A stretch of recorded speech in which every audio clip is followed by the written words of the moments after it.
సంగారెడ్డి జిల్లా సదాశివపేట పట్టణంలో నూతన టీవైజేఎఫ్ కార్యాలయాన్ని ప్రారంభించిన రాష్ట్ర అధ్యక్షులు డాక్టర్ తనకుల జితేందర్ రావు. ఈ సందర్భంగా ఆయన మాట్లాడుతూ అనంతరం ఏర్పాటు చేసిన సమావేశంలో జర్నలిజం సమాజానికి ఎంతో ఉపయోగపడుతుందన్నారు. జర్నలిస్ట్ అంటే నిజాన్ని నిర్భయంగా చూపించేవారే నిజమైన జర్నలిస్ట్ అన్నారు.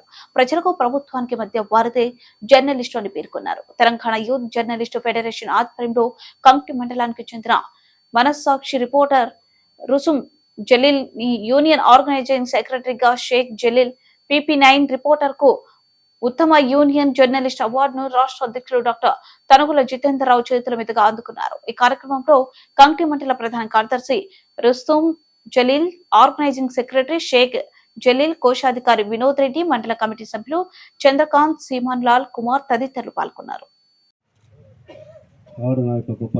అలానే ఇంకొక మంచి పని చేశాము. ఈరోజు మన భారతదేశ దివంగత మాజీ ప్రధాని పివి నరసింహరావుకి భారతరత్న ఇచ్చినందుకు వారికి కూడా మనం ఆ ఆలయంలో మన జర్నలిస్ట్ కార్యాలయంలో నివాళులర్పించుకున్నాం. సో దానికి కూడా మనం వెల్డన్ చెల్వెడన్ ఓకే. అలానే ముందున్న ఫస్ట్ ఒక లోగో మనం ఇంతకుముందు మీరు అన్నట్టు 1818 గురించి చెప్పారు రిగార్డింగ్ అబౌట్ అవర్ న్యూస్.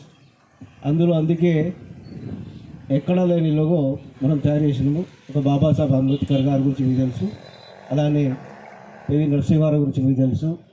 ఆ పక్కనున్న గడ్డమున్న వ్యక్తి రామానంద్ చటర్జీ గారు, ఆయన father of the journalist, first మొట్టమొదటి print media father of journalist వారి పేరు Ramanand Chatterjee. He was from West Bengal కదా. సో అతను ఫస్ట్ మోడర్న్ రివ్యూ అని పేపర్ తీసి ఆ తర్వాత గెజెట్ పబ్లికేషన్ వరంగల్లో పబ్లిష్ చేసిండు. దాని పేరు కూడా గెజెట్ పబ్లికేషన్. కాబట్టి వారిని ఒక స్ఫూర్తి తీసుకొని ఈ సెకండ్ టైం ఇక్కడ ఈరోజు సభ జరిపెట్టినాం రామానంద్ చటర్జీ. అలానే మీ అందరికీ చాలామంది చెప్పినట్టు ఎన్నో డౌట్స్ ఉన్నాయి ఇక్కడ. మీరు చెప్పినట్టు అక్రిడేషన్ గురించి యాక్చువల్గా కాబట్టి మీ అందరికీ ఇలా కాకుండా జర్నలిజం చేసుకుంటూ మీకంటూ ఒక కష్టమైన కాలం ఆదుకోవాలంటే ఒక కార్పొరేట్ ఫండ్ అనేది ఏర్పాటు చేసింది. అదే మీకు హెల్త్ పాలసీ పెట్టారు. కార్పొరేట్ ఫండ్ అనేది ఏర్పాటు చేసిన ఆ కార్పొరేట్ ఫండ్ దేనికి ఉపయోగించాలంటే మీరు అత్యవసర పరిస్థితుల్లో నాకు తెలియజేస్తే తప్పకుండా 1,00,000 నుండి 2 లక్షల రూపాయల వరకు మీకు తప్పకుండా నేను ఇవ్వగలుగుతాను కదా. కార్పొరేట్ ఫండ్ అనేది మన యూనియన్ వాళ్ళు. ఇంకొకటి మిత్రులారా, ఎప్పుడు కానీ జర్నలిస్ట్ వృత్తి అనేది అందరు చెప్పినట్టు నిజంగా నారదుడు మలుస్తున్నట్టు వాడు. అప్పుడు నారదుడు ఏమైనా ముల్లాకళకు వార్తలు చేర్చేవాడు. అప్పుడు ఆయనే జర్నలిస్టులు, మనం ఒక నారదుడు అందరం విన్నారా. ఇప్పుడు అంటే టెక్నాలజీ విరిగిపోయింది, చాలా విరిగిపోయింది. అప్పుడు ఏముంటే ఆయన కూడా ఏదో అందరు పోయి ముల్లాకలు తిరుక్కుంటూ వార్తలు చేసేవాడు. ఆ నారదుడు అటువంటి మంచి వృత్తి గల మనకు it's great profession.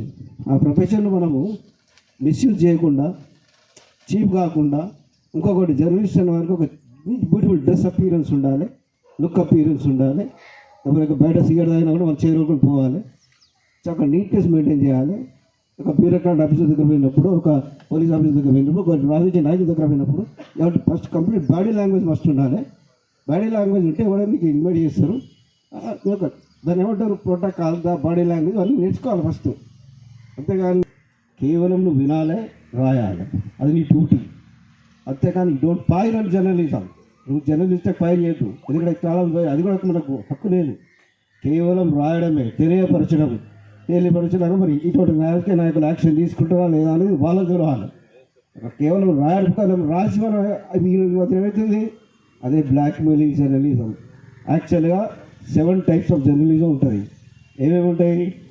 Investigation journalism, sports journalism, లేదా సెలబ్రిటీ జర్నలిజం, క్రైమ్ జర్నలిజం, ఇలా చాలా జర్నలిజం ఉంటాయి. అందులో ఈసారి 7 జర్నలిజంలో ఎల్లో జర్నలిజం అనేది, బ్లాక్ జర్నలిజం అనేది గత కోవిడ్ నుంచి మొదలైంది, 1999 నుంచి. సో ఈ బ్లాక్ మెయిల్ ఏంది, ప్రతి ఒక్కరిని బ్లాక్ మెయిల్ చేయడం కదా. బహిర్గత